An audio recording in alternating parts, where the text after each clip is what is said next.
Hello and welcome to Racing in Queensland. I'm your host Jesse McDonald and my co-host Paul Knight. Welcome, Paul.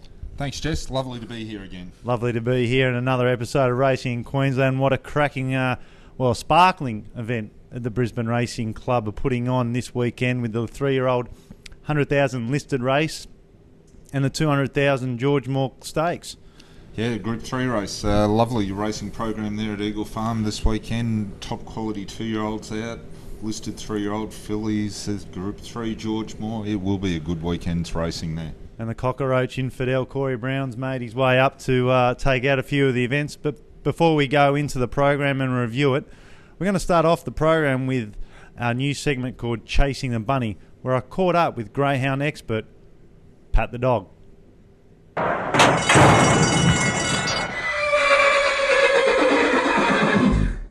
And welcome to our new segment, Chasing the Bunny. I'm with our form expert here, Greyhound Pat. And Pat, how's the week been? Yeah, been okay. We had a couple of tips a week ago and they had some success with a couple of them, and it's been an okay week. So what have you got lined up for the punters out there this week? Well, look, there's a mixed final tomorrow afternoon at Albion Park. Maidens in 2 heats from the previous week. I think there's probably only two chances, 1 and 7. The 7 will be a bit of value, the 1 will probably be short, so you couldn't go too far wrong with that. Yep. Later on in race 5, I'm tipping number 8.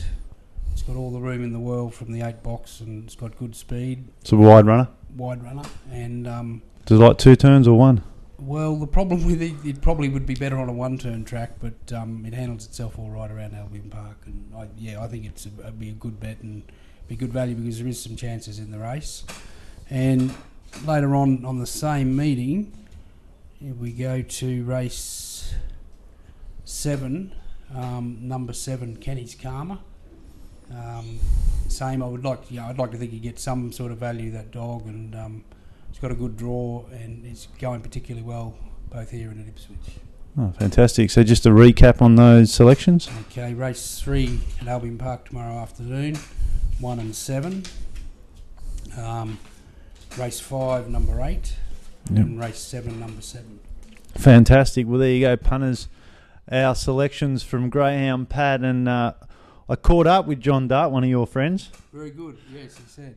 And this is what John had to say. With John Dart, one of Queensland's leading greyhound trainers. John, how did you get involved in the greyhound racing? Mum and Dad, in about 1960, Dad turned up one day with a dog and he said, we're going to train greyhounds, and that's carried on ever since. How many dogs do you have in work? I've had 26 at the moment. That must keep you busy. Yeah, it's 7 days a week, 24 hours a day. How many Group 1 dogs have you trained? We've only had the one Group 1 winner, Miss Grubb. She won the Gold Cup in Brisbane in 2007. She finished up Greyhound of the Year in Queensland for that year. What's the future of greyhound racing looking like at the moment?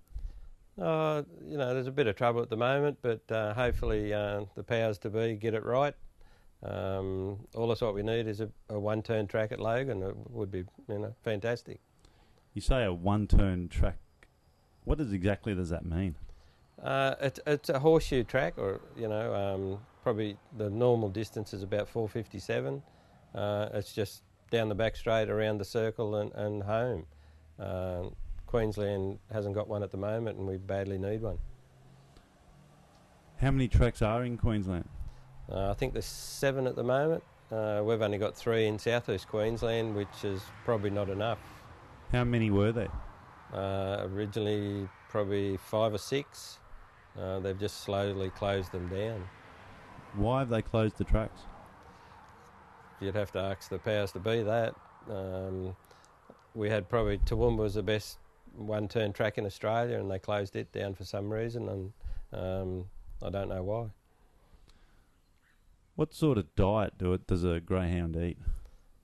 Mainly meat and kibble, beef or kangaroo meat, and a few additives, vitamins. That's enough to keep them going. How much does it cost to have a greyhound in work or in training? In training, usually about between $70 and $90 a week, to train a greyhound. trainer takes a percentage of the prize money. So they're very, very cheap to have. Yeah, a lot cheaper than a thoroughbred. Oh yeah, yeah. You might have sold me one already. Hope so. Well, John Dart, thank you for your time, and I'm with Queensland's leading greyhound trainer, John Dart. Well, what an interesting segment that was with leading, Pat the dog. leading greyhound trainer John Dart and our former expert greyhound Pat. Yeah, Pat the dog, welcome.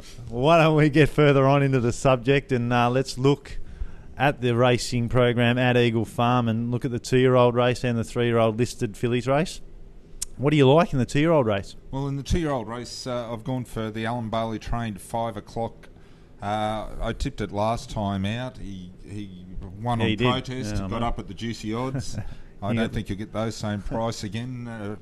I was surprised to actually see it on an Alan Bailey trained horse, but he got up at some juicy odds and got the protest. And I think the extra distance there at Eagle Farm, it's a bit, the 1,200 metres, the straight there, I think that'll suit him down to the ground. For second, I've tipped number 4, Noisy Ocean from the Brian Guy stable. Trialled well down here at the coast, and I think he'll show a very forward showing with the Larry Cassidy aboard. And for third, I've thrown in the 2 Borehole from the John Thompson stable. He's raced a couple of times down there in Sydney, ran second last start at Rose Hill behind Foxwedge, who I believe is the favourite at the moment for the Golden Slipper. So he's got some good form there. Moving on to the 3-year-old listed race handicap, 100,000. It's a big race. It is a big race. And a tricky one too. Yeah, very tricky. Some nice fillies in here. I've tipped number 2, Bianca Jewel. She had some good form as a 2-year-old. Now coming into her 3-year-old season, this is her first run back. She's trialled well. Stephen O'Day, I mean, he's training really superbly at the moment. So Ryan Wiggins back in the saddle. I think she'll be the one to beat. For second, I've tipped the Paul Massara trained Pyrography. He won, or she won. Pyrography. Yeah, whichever one you want. Pyrography, pyrographic, it's all the same to me. It's a bit like borehole, or what do you call it? Borry hole. Borehole, borehole, it's all the same. Anyhow, I've tipped that number 4 from the Paul Massara stable, winner last start out at Rose Hill. And for third, I have thrown in the 10 Lisley. From the Liam Birchley stable, ran third its last start in July down at Rose Hill on the heavy track, so I don't think we'll have probably a wet track up here on Saturday, so I don't think that'll worry it at all. Yeah, nice. Over to you. Yeah, no. You probably differ, don't you? Absolutely. I've put on number 9, Martika. I like her form. She's coming back from racing in South Australia, where she's raced in a high-quality race over there. It's a hard race. She's drawn the 6. She's got Jimmy Byrne in sail, Desley Foster, the Stratum filly out of a Flying Spur mare. I'll put it on top. I've put in Bianca Jewel, your selection, for second, and Pyrography for third. Now, before we go on and further review the George Moore Stakes, we've got another segment called Hot to Trot. And here we've caught up with some of a leading trainer in the harness industry, Graham Gavin.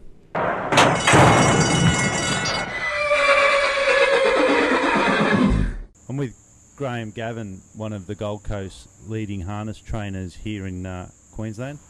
Gavin, you had a couple of lovely horses work this morning that we shot. Can you tell us a bit about them? A couple of young uns, Jess, yeah. Both by young Rufus. Nice horse in his day. One's had 2 starts, one his second start, and the other's a little 4-year-old mare having a first prep. But no, they both go nice. Yeah, both go nice. When are they racing next? The 3-year-old, the Rufus Light, is nominated for Friday night at the Gold Coast. The the 4-year-old, she'll go around the trials on Thursday. So we might have a bit of a wager on the one on Friday night. Oh, he's worth a thought, yeah. Now, in racing in Queensland, there's been quite an issue with the state of harness racing and where it's going. What's your viewpoint on the situation with harness racing? Mate, at the moment, it just doesn't look good at all. Everyone you seem to speak to is sort of in the same boat. They don't seem to know where we're headed. And Bob Bentley, I mean, I don't think he knows where we're headed either. He's come up with this grand plan, but no one seems to know what the grand plan is. It's been bandied around that we're either moving to Deagon or the inside of Ipswich, but I wrote the man a letter about a month ago, and to his credit, he answered me back that everyone will be well looked after. But in my letter to the man, I explained our setup here. The guys at Tweed Head, for instance, there's 17 trainers that train out of the Gold Coast here, Parklands, and there's 5 or 6 that train out of Tweed Heads. Now, when this closes and when Tweed eventually is sold, which is on the market at the moment, as everyone knows, there's probably 22, 23 trainers that have got nowhere to go. Now, when I say that, most of the guys here are part-timers. Now, they live here, they work here, their homes, their kids, they all go to school. It's all right for Mr. Bentley to say, yeah, let's relocate to Deagon and Ipswich, but that doesn't suit them people, myself included. And I've spoken to every person here, I've spoken to the guys at the Tweed. No one's prepared to relocate. There's also about upwards of half a dozen trainers in the area who come here and use this track. I've spoken to them also, and they're in the same boat. They don't want to relocate because they live, work, kids at school, jobs, everything's here that they want. So if Mr. Bentley thinks it's a good idea for everyone to relocate up there, I think he should think twice. Now, if the trainers do not decide to relocate, what's the end result? Well, they'll be wasted to the industry, Jess, because they've got nowhere to stable, they've got nowhere to train their horses. Obviously, they'll let their horses go. They'll let their licences go. Now, if Queensland Racing can get away with that and do without those people, so be it. But I don't think they can, because we're what we call the backyard trainers who supply the fields. It's okay to have your big trainers, your McCarthy's and your Dixons and company, but you need the backyard trainers to supply your field. What an interesting segment that was, catching up with Graham Gavin. Yes, he's a very interesting man, Graham. Look forward to seeing more of these trainers. And I've only got 10 more trials and I have my licence to drive. Congratulations. Thank you. Now let's review the George Moore Stakes, 200,000, 128,000 first prize to the winner. I've looked at the field here and I got a special. An absolute laydown Mazare. I think this horse is the best bet of the program, Ghetto Blaster. I put it on top. He's drawn the 5. He's had 15 starts at the distance for 6 wins, and he's had 10 starts at the track for 6 wins. I think this horse is a laydown Mazare, a dead set best bet of the day, and I'm on. I put in Welcome Gold for second and Temple of Boom for third, who is a query as he's never won over the distance. So I've gone 3, 5 and 6. Yep, I've gone for Temple of Boom, last start winner down the straight at Flemington against a higher class horse than this, I believe. So I think he should be back. Never won at the distance. It doesn't matter. Never won at the distance. You'll find another 100 here. Yeah, he's going to need it. For second, I've gone for 5, Welcome Gold from the Darren Smith stable. Darren's brought it up here after its second last start at Rosehill. Yeah, it's going to be hard to beat. Got the services of Chris Muntz aboard, so it will be hard to beat. And for third, I've thrown in Feelin' Ready. If the track's a bit wet underfoot, I'm sure Feelin' Ready will be coming home and enjoying the track conditions. So I've gone for 6, 5 and 2. Yeah, he's going to need a big turnaround. Well, another segment we've got on the show, Story of the Week, and we'll see if Larry Cassidy sings his part. Yeah, the $1 million putt. Let's have a look.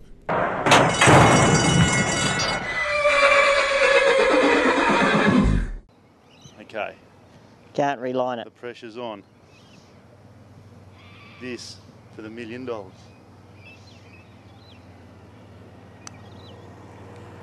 Oh, he's missed it. Oh, he's fluffed it. Oh, it's all over.